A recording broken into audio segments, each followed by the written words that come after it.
বিসমিল্লাহির রহমানির রহিম। আমরা সবাই জানি যে সাদকায়ে জারিয়া কী জিনিস।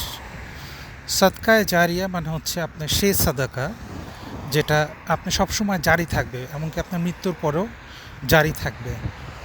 যেমন আপনি একটি মসজিদ নির্মাণ করে দিলেন। এখন এই মসজিদে যতদিন পর্যন্ত মানুষ ইবাদত করবে ততদিন পর্যন্ত এই ইবাদতের একটি সওয়াব আপনি পেতে থাকবেন। আপনি কি মাদ্রাসা নির্মাণ করে দিলেন। এখন যতদিন পর্যন্ত এই মাদ্রাসায় ছাত্ররা ইসলামের শিক্ষা করবে, দ্বীনের শিক্ষা করবে, ততদিন পর্যন্ত তার একটি সওয়াব আপনি পেতে থাকবেন। আপনি একটি গাছ লাগিয়ে দিলেন এবং এই গাছ থেকে যতদিন পর্যন্ত ফল হবে, মানুষ খাবে, পশু পাখি খাবে, এই গাছের ছায়া মানুষ বিশ্রাম নেবে, ততদিন পর্যন্ত এর একটি সওয়াব আপনি পেতে থাকবেন।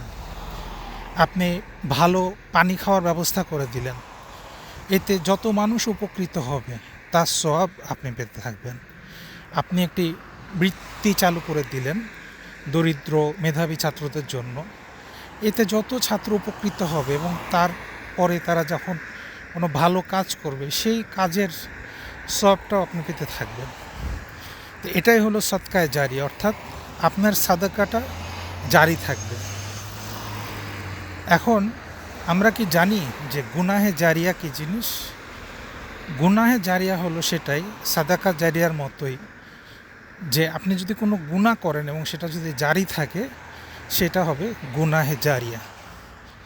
যেমন আপনি গান বাজনা করেন এবং হয়তো আপনি নাচ করেন, আপনি অভিনয় করেন, তো এগুলোতে তো অনেক এলিমেন্ট আছে যেগুলো হারাম। যেমন গান বাজনা হারাম, নাচ হারাম, অশ্লীলতা হারাম, অবৈধ সম্পর্ক, পুরুষ এবং নারীর অবাধ মেলামেশা, এই যে হারাম, এই জিনিসগুলোকে আপনি প্রমোট করছেন এবং দেখা যাচ্ছে যে আপনার মৃত্যুর পরেও আপনার এই গানগুলা বাজানো হচ্ছে, আপনারকে নিয়ে অনুষ্ঠান করা হচ্ছে, সেখানে গান হচ্ছে, নাচ হচ্ছে, আপনার নাটকগুলা দেখানো হচ্ছে, আপনার সিনেমাগুলা দেখতেছে। তো মানুষ এগুলা দেখে, এগুলা শুনে কিন্তু গুনাহগার হচ্ছে এবং সেই গুনার একটি অংশ আপনি কবরে গিয়েও পেতে থাকবেন। সেটাই হবে গুনাহে জারিয়া। অতএব আমাদের চেষ্টা হবে আমরা গুনাহ থেকে তওবা করি, আমরা এমন কোনো গুনাহ না করি যে গুনাহটা আমাদের জারি থাকবে এবং সেটা সব সময় মানুষ দেখবে, শুনবে এবং সেই গুনাহটা আমরা আমাদের কবরেও পেতে থাকবো। আল্লাহ আমাদের এই গুনাহ থেকে রক্ষা করুন এবং আমরা বেশি বেশি সাদাকায়ে জারিয়া করার চেষ্টা করি যাতে মানুষ তার দ্বারা উপকৃত হয় এবং আমি এবং আপনি আমাদের মৃত্যুর পরে উপকৃত হতে পারি। আসসালামু আলাইকুম ওয়া রাহমাতুল্লাহি ওয়া বারাকাতুহু।